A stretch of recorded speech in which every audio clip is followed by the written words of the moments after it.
नमस्कार साथियों, स्वागत है आप सभी लोगों का एक बार फिर से हमारे इस चैनल जेआरएफ विद गुलशन में।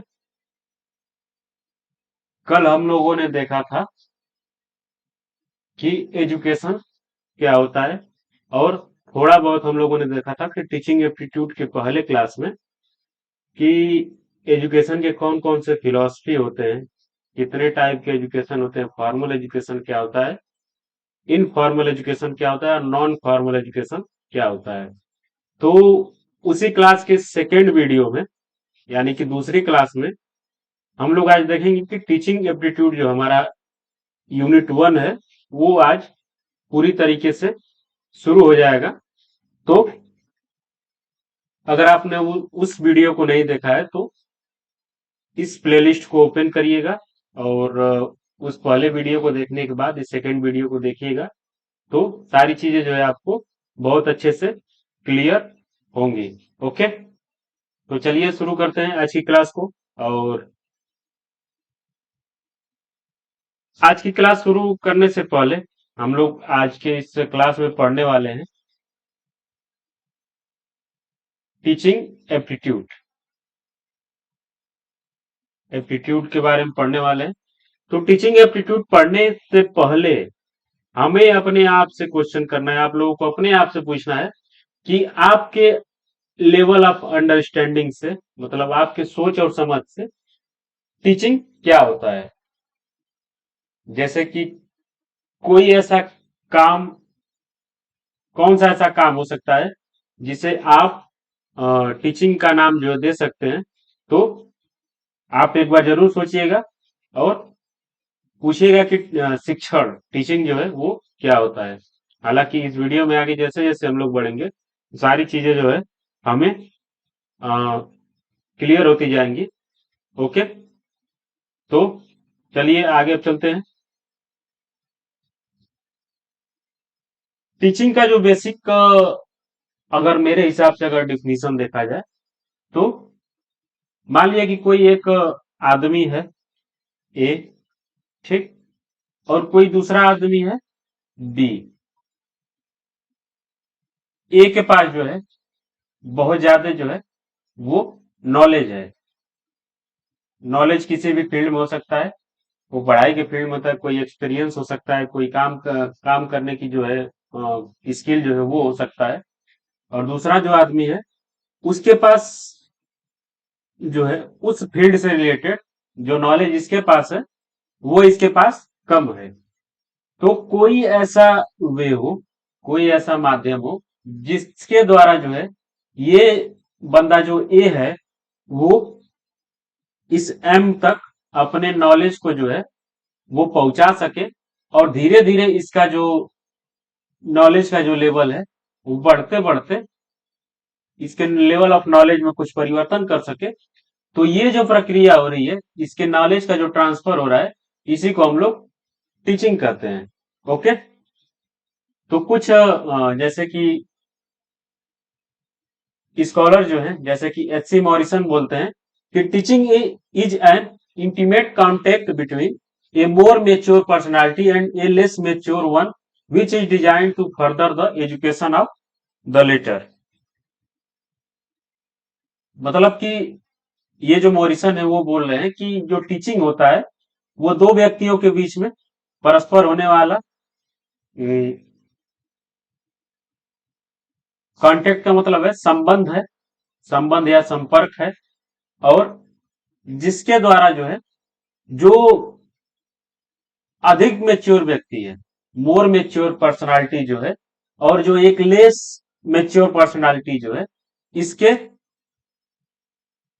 पहले के नॉलेज में, जैसे कि हम लोगों ने देखा था कि इसके पास बहुत कम नॉलेज था और इसके पास बहुत ज्यादा नॉलेज था। तो ये जो है अपना नॉलेज इसके तक जो है पहुंचाकर इसके पहले के नॉलेज में कुछ परिवर्तन करके इसके नॉलेज में थोड़ा सा वृद्धि अगर कर पाता है तो इस प्रक्रिया को हम लोग टीचिंग कहते हैं। ओके, तो वही एस सी मॉरिसन बोलते हैं कि शिक्षण एक अधिक अधिक परिपक्व व्यक्तित्व और कम परिपक्व व्यक्तित्व के बीच में अंतरंग संपर्क है, जिसे उत्तरार्ध की शिक्षा को आगे बढ़ाने के लिए डिजाइन किया गया। उत्तरार्ध का मतलब कि उसके पास जो पहले से जो शिक्षा है उसमें कुछ परिवर्तन करके उसके शिक्षा में जो है बढ़ोतरी करने के लिए टीचिंग को जो है वो डिजाइन किया जाता है। ओके। दूसरे जो व्यक्ति है क्लार्क, दो तीन डेफिनेशन हम लोग देखते हैं जिससे कि टीचिंग आखिर में होती क्या है, इस चीज को हम लोग बहुत ही अच्छे से समझ जाएंगे। Okay. Teaching refers to activities that are designed and performed to produce change in students behavior। ये जो क्लार्क हैं ये बोलते हैं कि अगर कोई अ, व्यक्ति टीचिंग लर्निंग का प्रोसेस अगर में इन्वॉल्व है, कोई व्यक्ति मतलब कि एक अगर स्टूडेंट और एक जो है टीचर टीचिंग लर्निंग के प्रोसेस में इन्वॉल्व है, तो टीचिंग इसे कहते हैं कि स्टूडेंट के बिहेवियर में जो है वो परिवर्तन कर पाए और उसके बिहेवियर में जो है अगर कोई बदलाव हो पाता है, प्रोड्यूस परिवर्तन हो पाता है, तो इस प्रक्रिया को जो हम लोग टीचिंग करते हैं। जैसे कि मान लीजिए कि मैथ की बात ले लें अगर, कि कोई टीचर अपने स्टूडेंट को मैथ मान लीजिए कि पढ़ा रहा है और ये जो है शुरू शुरू में इससे जो है बहुत सारे क्वेश्चन जो है वो गलत होते हैं, बहुत सारे क्वेश्चन जो है वो गलत होते हैं, लेकिन टीचर जब इसे अच्छे से बताता है तो इसके बिहेवियर में थोड़ा सा चेंज होता है और जो क्वेश्चन इससे गलत हो रहा था वो क्वेश्चन जो है इससे अब सही हो जाएगा। तो इस चीज को क्लार्क बोलते हैं कि ये भी टीचिंग है। इसी तरीके से जो व्हाट्सएप ग्रुप है हम लोगों का, उसमें हमने टीचिंग के कुछ डिफिनीशन जो है वो सेंड कर रखे हैं, तो उसे भी आप लोग अच्छे से पढ़िएगा और देखिएगा कि किस किस विद्वान के द्वारा जो है टीचिंग के कौन कौन से डिफिनीशन जो है वो दिए गए हैं। ओके। आगे हम लोग जब पढ़ेंगे अब, तो देखेंगे कि basic component of teaching. Basic का मतलब है कि टीचिंग के लिए कौन कौन से ऐसे फैक्टर हैं, कौन कौन से ऐसे कंपोनेंट हैं जो टीचिंग के लिए एकदम रिक्वायरमेंट होती है उसकी, मतलब अगर वो ना मिले तो टीचिंग जो है वो हो ही नहीं पाएगी। तो थोड़ा सा आप लोग सोचिएगा अपने मन से भी कि कौन कौन से ऐसे एलिमेंट्स हैं या कंपोनेंट्स हैं जिनके बिना टीचिंग जो है वो पॉसिबल ही नहीं है। तो हम लोग देखेंगे कि कहीं अगर टीचिंग और लर्निंग का अगर प्रोसेस हो रहा है, ठीक, तो सबसे पहले टीच करने के लिए, टीचिंग करने के लिए सबसे पहले जो है टीचर चाहिए।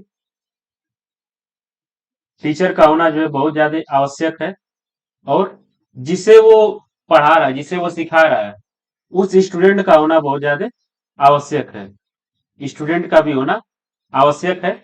इसके अलावा इन दोनों के बीच में एक point of conflict, point of conflict का मतलब है कि कोई एक ऐसा पॉइंट होना चाहिए जिसके ऊपर ये दोनों बात कर सके। जैसे कि अगर मैं अपनी और आपकी अगर बात करूं, तो हमारा पॉइंट ऑफ कॉन्फ्लिक्ट क्या है कि मैं आपको टीचिंग एप्टीट्यूड पढ़ा रहा हूं, टीचिंग एप्टीट्यूड जो है आपको पढ़ा रहा हूं और आपके पास जो है टीचिंग एप्टीट्यूड की नॉलेज जो है वो थोड़ी कम है, हमारे पास जो टीचिंग एप्टीट्यूड का नॉलेज आपके कंपेयर में थोड़ा सा अधिक है। तो हमारा क्या है पॉइंट ऑफ कॉन्फ्लिक्ट, जिसपे हम दोनों लोग बहस कर सकते हैं। एक मिनिमम पॉइंट होना चाहिए जैसे कि जिसपे दो लोग मिलके बात कर सके। तो सबसे जरूरी क्या है, टीचर का होना जरूरी है, स्टूडेंट का होना जरूरी है और इसके अलावा जो है एक पॉइंट होना चाहिए जिसके ऊपर ये दोनों बात कर सके। जैसे कि कोई टीचर किसी को मैथ पढ़ा रहा है तो वो उसके लिए पॉइंट ऑफ कॉन्फ्लिक्ट हो गया, कोई अगर किसी को साइंस पढ़ा है तो वो साइंस उसके लिए पॉइंट ऑफ कॉन्फ्लिक्ट हो गया। मतलब कि अगर मोटी मोटा कहें तो एक सिलेबस जो है होना चाहिए टीचिंग के लिए। तो टीचर का होना आवश्यक है, स्टूडेंट का होना आवश्यक है और सिलेबस का होना भी बहुत ज्यादा आवश्यक है। ये जो तीनों चीज है ये टीचिंग के बेसिक रिक्वायरमेंट्स जो है वो होते हैं। अगर हम लोग देखें तो टीचिंग में टीचर का होना सबसे जरूरी है, सिलेबस का होना जरूरी है, स्टूडेंट्स का होना जो है वो जरूरी है, कम से कम टीचिंग को शुरू करने के लिए। मैं मुझे पता है कि आप लोगों में से बहुत सारे लोगों के मन में आ रहा होगा कि क्या communication skill, knowledge, supporting system, मान लीजिए कि ब्लैक बोर्ड, चॉक, इस स्मार्ट बोर्ड या क्लासरूम, ये सब टीचिंग के लिए आवश्यक नहीं है। ये आवश्यक तो है, लेकिन यहाँ जो बात हो रही है बेसिक कंपोनेंट की। बेसिक मतलब कि अगर ये तीनों ना हो तो टीचिंग और लर्निंग का जो प्रोसेस है वो नहीं हो पाएगा। ठीक है, तो मुझे उम्मीद है कि ये जो पॉइंट्स है आपको अच्छे से समझ में आया होगा। ओके, कि बेसिक कंपोनेंट में कौन कौन से आते हैं। टीचर का होना आवश्यक है, स्टूडेंट का होना आवश्यक है, और सिलेबस का होना आवश्यक है। ओके, इसके बाद टीचिंग एप्टीट्यूड में जो है हम लोग देखते हैं कि कोई अगर किसी चीज को कोई अगर टीचिंग और लर्निंग के फील्ड में अगर इन्वॉल्व हुआ है, चाहे वो टीचर हो या चाहे स्टूडेंट हो, तो इन्वॉल्व होने से पहले कुछ ना कुछ ऑब्जेक्टिव्स जो है वो सेट किए जाते हैं, उद्देश्य सेट किए जाते हैं। उद्देश्य जो है बनाए जाते हैं। जैसे कि मान लीजिए कि मैं अगर बीए या एमए, ग्रेजुएशन या पोस्ट ग्रेजुएशन के टीचिंग लर्निंग प्रोसेस में अगर इन्वॉल्व हूं, तो मेरे लिए मेरा उद्देश्य क्या है कि after 2 year I got post graduated, मतलब 2 साल के बाद मैं जो है पोस्ट ग्रेजुएट हो जाऊंगा, और उस लेवल का जो नॉलेज है वो मैं जो है गेन कर पाऊंगा। तो उसी तरीके से कुछ स्पेसिफिक जो है ऑब्जेक्टिव्स जो है टीचिंग के होते हैं। जैसे कि पहला जो ऑब्जेक्टिव्स है स्पेसिफिक। स्पेसिफिक का मतलब है कि एकदम इंपॉर्टेंट, कि इन चारों में से कुछ ना कुछ आपको जरूर दिखेगा। जैसे कि to develop critical and logical thinking. अगर कोई टीचर किसी को टीच करके स्टूडेंट को अगर पढ़ा रहा है, टीचिंग लर्निंग प्रोसेस में इन्वॉल्व कर रहा है उसे, तो उसका जो उद्देश्य होना चाहिए उसके अंदर क्रिटिकल थिंकिंग और लॉजिकल थिंकिंग को डेवलप करना है, होना चाहिए। जैसे कि आप लोगों ने बहुत बार सुना होगा कि शिक्षा जो है व्यक्ति को तर्कशील बनाता है। तर्क जो आता है वो लॉजिकल रीजनिंग से आता है, और क्रिटिकल मतलब कि चीजों को क्रिटिसाइज करने का बाद, जैसे कि कोई आपको कुछ कहे तो तुरंत जो है उसको जीव का त्यों ना एक्सेप्ट कर ले, उसको थोड़ा अपना लॉजिकल माइंड जो है लगाएं, और उसमें जो कमियां हैं वो उसको बताएं।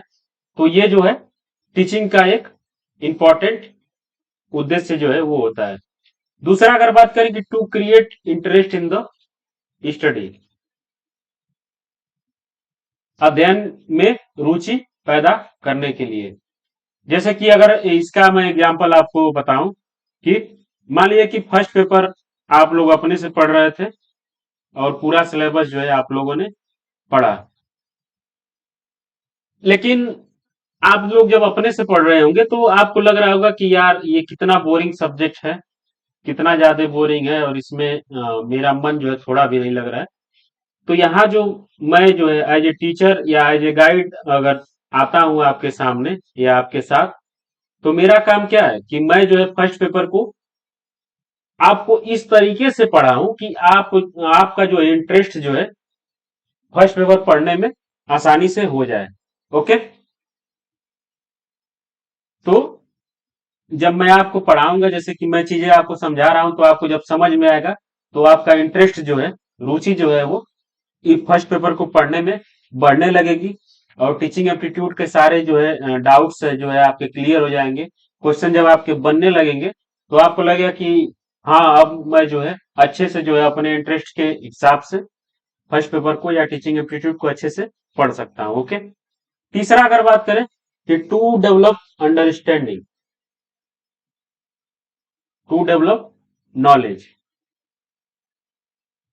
तो यहाँ जो है ऑफलाइन क्लास में मैंने क्वेश्चन पूछा था बच्चों से, और उन्होंने बताया भी था बहुत ही अच्छा जवाब जो है मुझे इसका मिला था,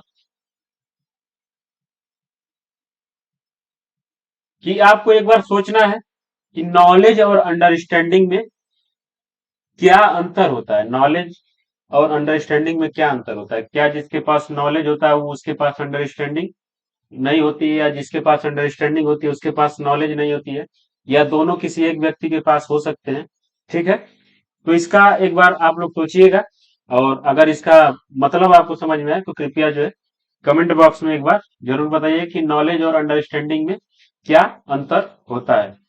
तो ये जो टीचिंग के to develop understanding, to develop of knowledge, किसी के नॉलेज में अगर हम लोग वृद्धि जो है कर सकते हैं, या किसी के समझ में अगर हम लोग वृद्धि कर सकते हैं, तो हम लोग जानेंगे कि टीचिंग और लर्निंग का काम जो है वहाँ हो रहा है, और जो है ये टीचिंग और लर्निंग का जो है उद्देश्य, ये स्पेसिफिक उद्देश्य है। इसके अलावा कुछ और उद्देश्य हैं, जैसे कि to develop all round personality of the learner through the curriculum. एक चीज और, एक क्वेश्चन और पूछा गया था कि सिलेबस सिलेबस और करिकुलम में क्या अंतर होता है? क्या सिलेबस और करिकुलम एक ही होते हैं या दोनों अलग अलग होते हैं? इसका भी आंसर जो है आप कमेंट बॉक्स में जरूर दीजिएगा, और अगर नहीं आए तो आप जो है इस नंबर पे जो है मैसेज करके हमसे पूछ सकते हैं। अगर आप लोगों ने देखा इस वीडियो को अच्छे से और कमेंट बॉक्स में बताया कि सर मुझे अंतर नहीं समझ में आ रहा है, तो अगले वीडियो में जो है, अगले क्लास यानी कि तीसरे क्लास में जो कल होगी, उसमें मैं जो है सिलेबस और करिकुलम में क्या अंतर होता है ये आपको अच्छे से बता दूंगा। ओके, तो वो to develop all round personality of the learner through the curriculum, curriculum के द्वारा सर्वांगीण विकास जो है वो कराना टीचिंग का जो है वो काम होता है। To save the behaviour of learners in a desire direction. Desire direction का मतलब कि कोई अगर ऐसा व्यक्ति है जो साइंस के फील्ड में अगर अपना रुचि दिखाता है, या साइंस के फील्ड में आगे बढ़ना चाहता है, तो टीचिंग का क्या काम है कि उसे साइंस के फील्ड में आगे बढ़ाए, साइंस की नॉलेज जो है उसे दे। न कि साइंस का अगर उसे साइंस में आगे बढ़ने का मन है, तो उसे जो है जबरदस्ती आर्ट्स के फील्ड में न भेजा जाए, या आर्ट्स की चीजें न पढ़ाई जाए। तो यही बोला जा रहा है कि to save the behaviour of the learners in a desire direction, मतलब कि उसका जैसा मन है उसके हिसाब से उसका बिहेवियर को सेव किया जाए। तीसरा है कि to help the student to adjust and live harmoniously in the new situation environment. जैसे कि जब हम लोग स्कूलिंग अपना कर रहे थे, स्कूल में जब हम लोग थे, तो हमें धीरे धीरे चीजों को सिखाएगा कि हम अपने घर से 2 घंटा कैसे दूर रह सकते हैं। शुरू शुरू में पीजी में जब रहे होंगे तो प्ले ग्रुप में, उसके बाद हमें सिखाएगा कि कैसे जो है 6 से 8 घंटे दूर रह सकते हैं अपने घर से। उसके बाद हमें सिखाया गया कि कैसे जो है पूरा दिन तुम अपने घर से दूर रह सकते हो।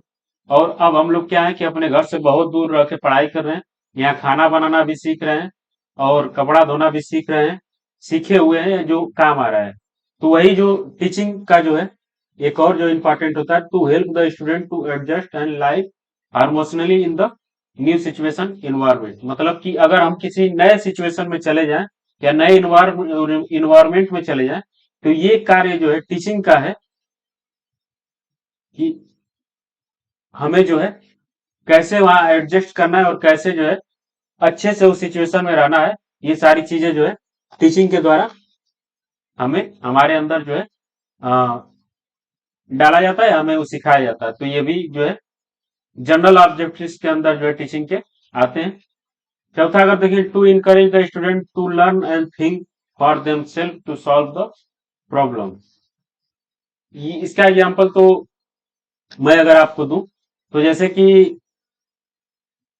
हम लोग 1 से लेकर 5वीं क्लास में जब होते हैं और 6वीं से लेकर 12वीं क्लास में होते हैं, तो हमें जो है हमसे अगर इस समय कोई मैथ का अगर क्वेश्चन नहीं बनता 1 से लेकर 5वीं क्लास तक, तो टीचर हमें क्या करता है, अच्छे से एक एक डिजिट जो है वो सिखाता है, अच्छे से सिखाता है। लेकिन जैसे ही हम लोग 6वीं से लेकर 12वीं क्लास के अंदर जो है प्रवेश करते हैं, तो यहाँ जो है टीचर क्या करता है कि हमें फार्मूला जो है वो बता देता है, और ये बता देता है कि इसी फार्मूले पे ये जो है क्वेश्चन सॉल्व होगा। एक बार ट्राई करना, अगर नहीं लगेगा तो फिर मैं जो है इसको सॉल्व कराऊंगा। तो ये जो है to encourage the student to learn and think themselves to solve the problem, ये भी जो है टीचिंग का जो है जनरल ऑब्जेक्टिव होता है। ओके, पांचवा जो है कि to acquaint the student with the content of the subject to be taught. इसका मतलब ये होता है कि जो चीजें आपको पढ़नी है, जैसे कि मान लीजिए हम यहाँ जो है आपको फर्स्ट पेपर में टीचिंग एप्टीट्यूड अगर पढ़ना है, फर्स्ट पेपर में टीचिंग एप्टीट्यूड अगर आपको पढ़ना है तो मैं जो है इसके सारे आयामों से, सारे आयाम जो इसके हैं, सारे एलिमेंट्स जो है, सारे जो इससे संबंधित जो नॉलेज है, इतना नॉलेज आपको मैं प्रोवाइड करा पाऊं जिससे कि आपको ये पता चल सके कि फर्स्ट पेपर होता क्या है, इसमें टीचिंग एप्टीट्यूड क्या होता है, और टीचिंग एप्टीट्यूड में अगर हम लोग ऑब्जेक्टिव्स ऑफ टीचिंग देख रहे हैं तो वो क्या होता है। तो ये जो इसका मतलब होता है टीचिंग का, कि कम से कम आपको इतना नॉलेज जो है वो प्रोवाइड कराया जाए कि आप जो है जो चीजें आपको पढ़नी है उसके बारे में बहुत ही भली भांति से समझ सके। ओके, तो ये हम लोगों ने देखा कि स्पेसिफिक ऑब्जेक्टिव्स क्या होते हैं टीचिंग के, और जनरल ऑब्जेक्टिव्स क्या होते हैं टीचिंग के। ओके, हिंदी वाले देख लें कि पाठ्यक्रम के माध्यम से शिक्षार्थियों में सर्वांगीण व्यक्तित्व का विकास करना। सॉरी, इसमें थोड़ा सा मिस्टेक हो गया, तो आप लोग थोड़ा ध्यान देंगे। शिक्षार्थी के व्यवहार में वांछित दिशा में आकार देना, छात्र को नई स्थिति के माहौल में सामंजस्यपूर्ण ढंग से समायोजित करना और रहने में मदद करने के लिए। चौथा है कि छात्रों को समस्या को हल करने के लिए सीखने और खुद के लिए सोचने के लिए प्रोत्साहित करना। पांचवा है कि पढ़ाए जाने वाले विषय की सामग्री के साथ छात्र को परिचित कराना। ओके, इसके बाद हम लोग देखेंगे कि जो कॉन्सेप्ट उस दिन आपको बताया गया था कि आइडियलिज्म क्या होता है, नेचुरलिज्म क्या होता है, प्रेगमेंटिज्म क्या होता है, और अस्तित्ववाद क्या होता है, एग्जिस्टिज्म क्या होता है, योगा, कंस्ट्रक्टिविज्म, ह्यूमनिज्म, रचनावाद, मानववाद, योग, अस्तित्ववाद, यथार्थवाद, प्रकृतिवाद और आदर्शवाद। ये जो है टीचिंग से रिलेटेड कुछ फिलॉसफी जो है ये हमें देखनी है। दो दो फिलॉसफी तो मैंने उस दिन बता दी थी। बचे हुए जो ये 3 4 5 6 7 जो है, इसे एक बार आप लोग गूगल करिएगा, बहुत ही आसान है और आसानी से जो है आपको मिल जाएगा। जैसे कि मैं मोटी मोटा अगर आपको बता दूं कि आइडियलिज्म में बोला जाता है कि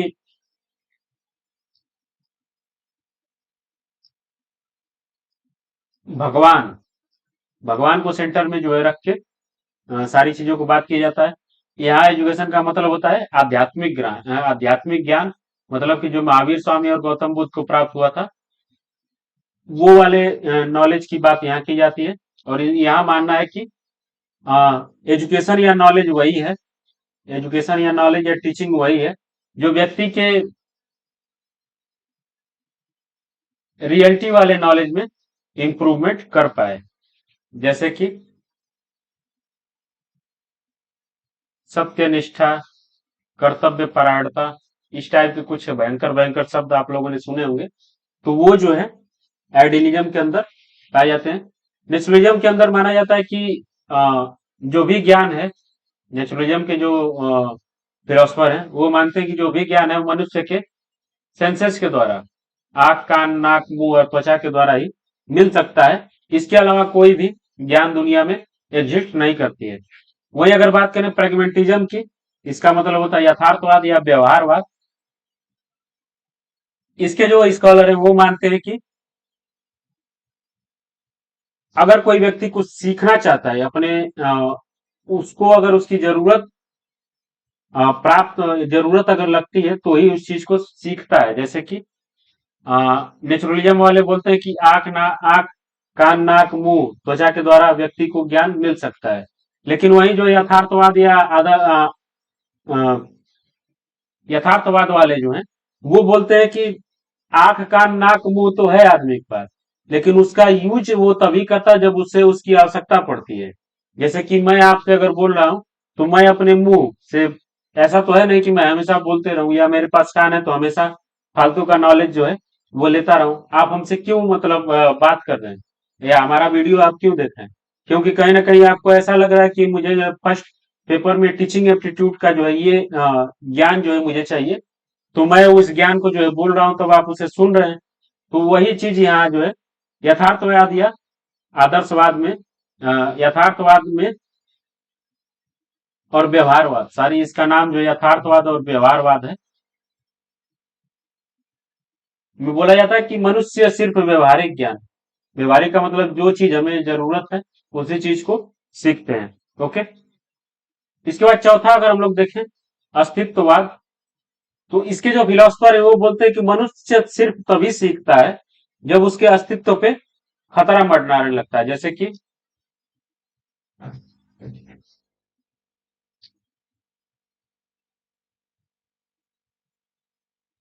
कार चलाना कोई क्यों सीखता है? कार चलाने की अगर बात कर दें, तो को कार चलाना क्यों सीखता है? क्योंकि अगर कोई कार चलाना न सीखे तो वो पैदल बहुत ज्यादा दूर तक नहीं चल सकता है। तो कहीं ना कहीं इसके अस्तित्व पे खतरा जब मंडराने लगता है तो मनुष्य ने कार की खोज की और फिर कार चलाना सीखा। उसी तरीके से खाना बनाना कोई क्यों सीखता है? या तो उसको खाना बनाना अगर कोई सीख रहा है तो जब तक उसे इसकी कमी नहीं महसूस होगी, कमी यानी कि अपने अस्तित्व को बनाए रखने के लिए, जैसे कि हम लोग फर्स्ट पेपर अगर पढ़ रहे हैं तो इसीलिए पढ़ रहे हैं कि कम से कम जो ये एग्जाम नेट और जेआरएफ का होता है वो क्लियर हो जाए और हमारा अस्तित्व जो है पढ़ाई के फील्ड में आगे बना रहे। तो यही चीज जो है अस्तित्ववाद के जो फिलोसफर है वो बोलते हैं कि मनुष्य सिर्फ तभी सीखता है जब उसके अस्तित्व पे खतरा आता है, या वो चाहता है कि मैं जो है मेरा अस्तित्व जो है वो बचा रहे, तभी वो सीखता है। ओके। योग, योग के बारे में आप लोग जानते ही हैं। ये 8 प्रकार के प्राणायाम होते हैं, उसके द्वारा मनुष्य अपने शारीरिक क्षमता को जो है वो बढ़ा सकता है। रचनावाद, कंस्ट्रक्टिविज्म, ठीक।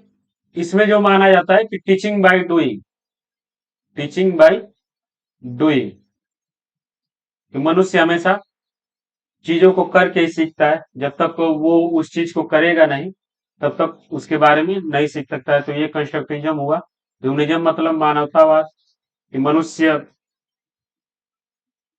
मानवता को बचाने के लिए, मानवता को बचाने के लिए चीजों को सीखता है। तो ये रहे 7 जो है कॉन्सेप्ट जो है टीचिंग से रिलेटेड।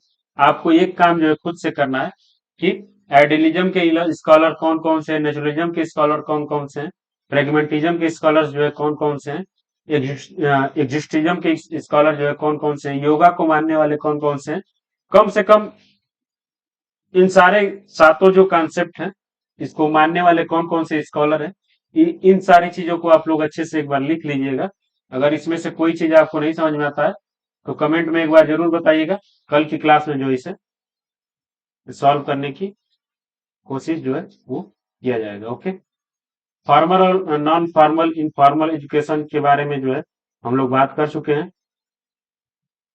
इसके बाद देखते हैं कि हम लोगों ने कल देखा था कि एजुकेशन में व्हाट, सॉरी, एजुकेशन हम लोगों ने देखा था कि वाई, व्हाट एंड हाउ। तो यहां जो व्हाट है कि किस क्या जो है शिक्षा में दिया जाना चाहिए, तो वही जो यहाँ है कि फैक्टर डिटरमाइन एजुकेशनल एम, कि किसी को कैसा शिक्षा जो है, शिक्षा के उद्देश्य को डिसाइड करने के लिए कौन कौन से ऐसे फैक्टर हैं जो किसी इंस्टीट्यूशन को चलाने के पीछे जो है वर्क करते हैं। तो वो इतने टाइप्स के होते हैं, जैसे कि फिलोसफी। अब कई सारे लोग ऐसा होंगे जो इनमें से एक पर्टिकुलर फिलोसफी को आगे जो है बढ़ाना चाहते होंगे। तो दर्शन, जैसे कि दर्शन,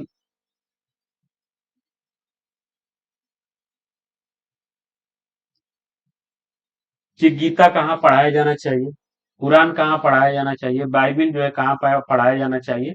तो ये एक प्रकार के फिलोसफी जो है वो वर्क करते हैं। और वो जो है डिटरमाइन करते हैं कि हमारा जो है एजुकेशनल एम क्या होना चाहिए। ह्यूमन नेचर, ह्यूमन नेचर का मतलब है कि मनुष्य का स्वभाव के हिसाब से जो है एजुकेशनल एम डिसाइड होते हैं। जैसे कि अगर कोई छोटा बच्चा है, उसका नेचर जो है, अगर इतने लेवल के ज्ञान मतलब कि बहुत छोटी सीमित ज्ञान की अगर उसकी आवश्यकता है तो उसके हिसाब से एजुकेशनल एम को बनाया जाएगा। अगर कोई 12th या 12th या ग्रेजुएशन में पढ़ने वाला अगर कोई बच्चा है तो उसके नेचर को ध्यान में रखते हुए उसके लेवल के हिसाब से इतना बड़ा लेवल का ज्ञान जो है एजुकेशनल एम जो है सेट किया जाएगा। तो ये रहा फिलोसफी, ह्यूमन नेचर। तीसरा है कि सोशियो कल्चर फैक्टर, सामाजिक और सांस्कृतिक कारक, कि हम जिस सोसाइटी में रहते हैं, जैसे कि अगर हमारा सोसाइटी जो है ट्राइबल है, मान लिया कि हम जनजातीय समाज से बिलोंग करते हैं, तो हमारा जो एजुकेशनल एम जो होगा उस पर्टिकुलर सोसाइटी, उस पर्टिकुलर जो हमारा कल्चर है उसके हिसाब से डिसाइड होगा। जैसे कि बहुत सारे जनजातीय विश्वविद्यालय जो है उनका जो एजुकेशनल एम है उस पर्टिकुलर सोसाइटी के हिसाब से जो है उसे सेट किया जाता है। उसी तरीके से चौथा जो है रिलीजियस फैक्टर, रिलीजियस फैक्टर अभी हमने बताया कि कहाँ गीता पढ़ाना है, कहाँ कुरान पढ़ाना है और कहाँ जो है बाइबिल पढ़ाना है, ये भी सारी चीजों को दर्शाता है। इसके बाद एक्सप्लोरेशन ऑफ नॉलेज, मतलब कि हम किस तरह के नॉलेज का जो है वो खोज कर रहे हैं। जैसे कि अगर कोई साइंस वाला कॉलेज है तो जाहिर सी बात है उसमें साइंस की पढ़ाई होगी या साइंस से रिलेटेड उसमें खोज होगा। अगर आर्ट्स वाला कोई कॉलेज है तो उसमें ह्यूमैनिटीज से रिलेटेड पढ़ाई होगी। इसी तरीके से किस तरीके का खोज हमारा जो है वो किस तरीके की नॉलेज की जरूरत है हमें, या किस तरीके के नॉलेज के फील्ड में हम लोग वो करना चाहते हैं, वो भी डिटरमाइन करता है हमारे एजुकेशनल एम को। पांचवा अगर हम लोग देखें, सॉरी भूल गया था, कि पॉलिटिकल आइडियोलॉजी। पॉलिटिकल आइडियोलॉजी के इन द सेंस कि बहुत सारे ऐसे कॉलेज हैं, जैसे कि हम लोगों ने सुना होगा कि ये कॉलेज जो वो लेफ्ट विंग के इसमें ज्यादा प्रभाव है या राइट विंग का ज्यादा प्रभाव है। जैसे कि लेफ्ट विंग के लिए माना जाता है कि जेएनयू जो है वो लेफ्ट विंग का यूनिवर्सिटी है। वैसे राइट विंग के लिए बहुत सारी यूनिवर्सिटी है, जैसे कि बीएचयू को माना जाता है कि ये राइट विंग की यूनिवर्सिटी है। तो कहीं ना कहीं पॉलिटिकल आइडियोलॉजी के हिसाब से जो है इन दोनों इंस्टीट्यूशन जो है, दोनों यूनिवर्सिटी है, लेकिन दोनों के नॉलेज में अगर कंपेयर किया जाएगा तो पॉलिटिकल आइडियोलॉजी के हिसाब से अंतर जो है हमें जरूर देखने को मिलेगा। तो पॉलिटिकल आइडियोलॉजी भी किस तरीके से एजुकेशनल एम को सेट करने के लिए इंपॉर्टेंट है। उसके बाद मोरल एंड कैरेक्टर, नैतिक और चरित्र, ये तो व्यक्ति का पर्सनल होता है कि उसका जो है कैसा कैरेक्टर और कैसा चरित्र है। जैसे कि कोई अगर चोर किसी को चोरी करना सिखा रहा है तो सीख तो वहां भी मिल रही है, लेकिन ये जो है उसके मोरल और कैरेक्टर की जैसी रिक्वायरमेंट है, उसका जैसा चरित्र है उस हिसाब से वो चीजों को सिखा रहा है। वैसे कोई अगर कोई टीचर है, कोई मान लीजिए कि किसी भी कॉलेज या स्कूल में कोई टीचर है, वो बच्चों को ये सिखा रहा है कि देखो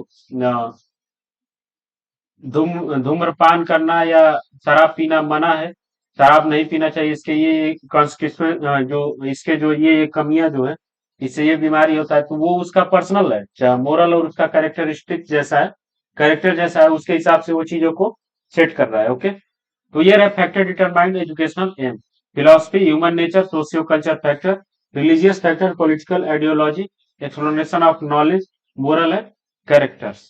ओके,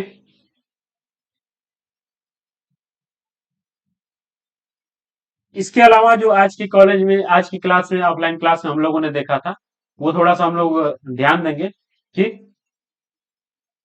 पेडागॉगी, एंड्रोगॉगी और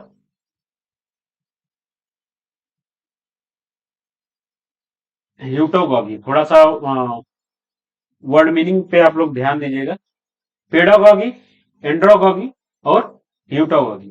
पेडागॉगी का मतलब ये होता है कि छोटे बच्चों को पढ़ाना।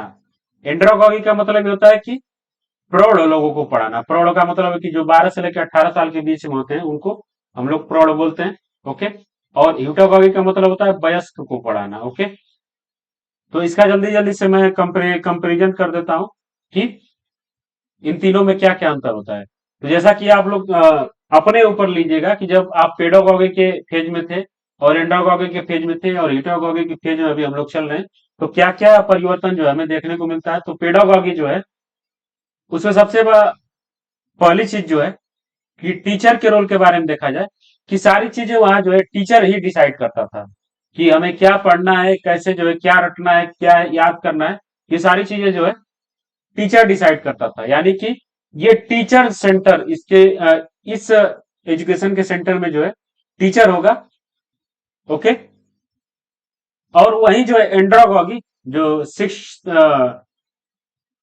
जो प्रौढ़ अवस्था में जो एजुकेशन जो हमें मिलता है, उसमें क्या होता है कि सेंटर में टीचर भी होता है और स्टूडेंट भी होता है। टीचर भी होता है और स्टूडेंट भी होता है।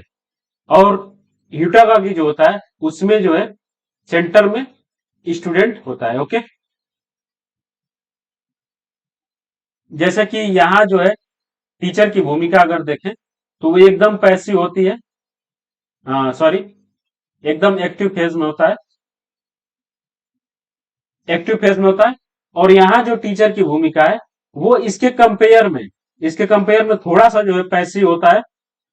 और टीचर जो इसमें एक फैसिलेटर का काम करता है, मतलब चीजों को फैसिलेट करता है। और यहाँ जो पेडागॉगी में जो है वहां टीचर जो है वो एक रेगुलेटर का काम करता है, रेगुलेट करता है सारी चीजों को कि तुम्हें ये पढ़ना है, ये नहीं पढ़ना है, तुम्हें ये याद करना है तो याद करना है, नहीं करना है तो नहीं करना है। वही जो है एंड्रोगॉगी में टीचर जो एक फैसिलेटर का काम करता है, मतलब कि आपको अगर कोई फार्मूला नहीं पता है, टीचर जो है फार्मूला बता देगा और ये बताएगा कि तुम इस फार्मूले को यूज करके ये क्वेश्चन सॉल्व कर सकते हो, या इस फार्मूले को यूज करके तुम इस साइंस के इस पर्टिकुलर चीज को सीख सकते हो।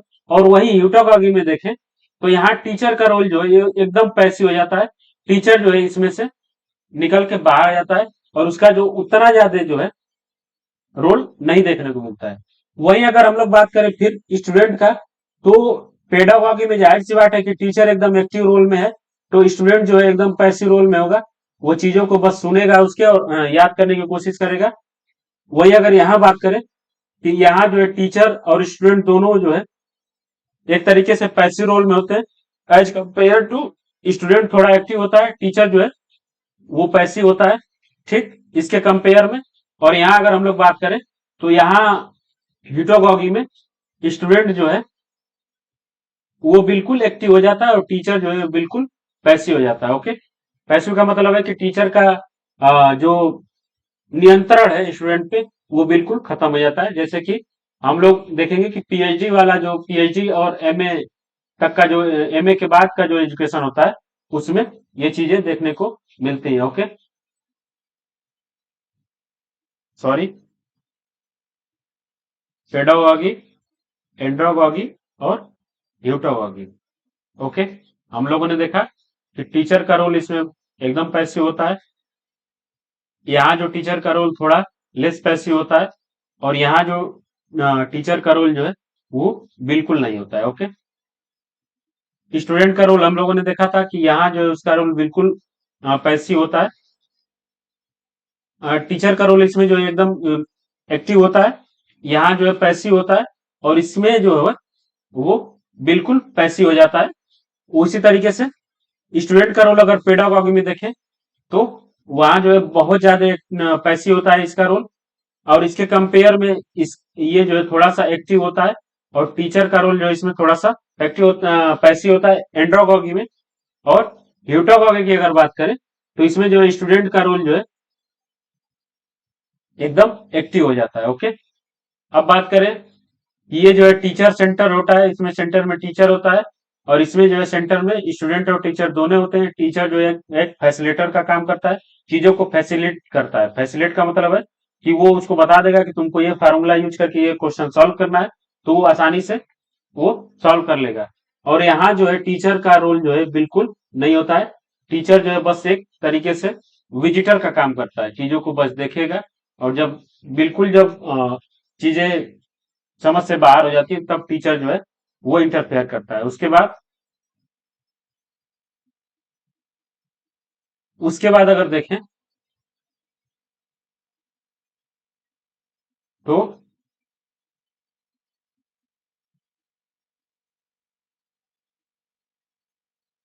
ये जो है अगर हम लोग ध्यान से देखें तो 1 से लेके 5 तक के लिए ये पीजी से लेके 5वीं तक की कक्षा के बच्चे के लिए ये मॉडल जो है पेडागॉगी ये अपनाया जा सकता है एंड्रोगॉगी के लिए 6 से लेके 12 तक, और ग्रेजुएशन से लेके पीएचडी या पोस्ट पीएचडी के बाद के बच्चों के लिए यूटागॉगी का मॉडल जो है अपनाया जाता है। ओके, आज के लिए बस इतना ही। ये वीडियो एक तरीके से बनाने के पीछे जो है बहुत सारे ऐसे बच्चे जो हैं ऑफलाइन क्लास में नहीं ज्वाइन हो पा रहे हैं, तो उन लोगों के लिए मुझे दोबारा जो है 2 बार मेहनत करना पड़ रहा है। यही चीज जो है मैं ऑफलाइन क्लास में बहुत ही अच्छे से डिटेल वे में और टू वे कम्युनिकेशन करके लोगों से क्वेश्चन पूछता हूँ, और उसके बाद उन्हें अच्छे से सारी चीजों को समझाता हूँ। तो अगर आप ऑफलाइन क्लास ज्वाइन कर सकते हैं तो वो भी फ्री ऑफ कॉस्ट है, वो आप ज्वाइन करिए। नहीं तो फिर आपको वन वे कम्युनिकेशन में, वन वे मतलब कि मैं सिर्फ बोलते रह जाऊंगा, आपको वीडियो देखना है और चीजों को अच्छे से करना है। फिर भी अगर आपको कोई प्रॉब्लम होता है, कोई चीज नहीं समझ में आती है, तो आप ये नंबर नोट कर लीजिए, 73 10 36 41 63। ये 11 गुलशन का ऑफिशियल नंबर है, और इस पे आप कभी भी संपर्क कर सकते हैं। Okay, thank you so much. अगर आपको ये वीडियो अच्छी लगी हो या ये क्लास में चीजें समझ में आया हो, तो कुछ भी हेल्प इससे मिला हो, तो इस चैनल को सब्सक्राइब करिए और इस वीडियो को लाइक करिए, और कमेंट बॉक्स में कुछ अच्छा सा कमेंट करिए, जिससे कि थोड़ा सा मैं मोटिवेट और हूँ और चीजों को अच्छे से आप तक पहुंचा पाऊँ। Thank you so much.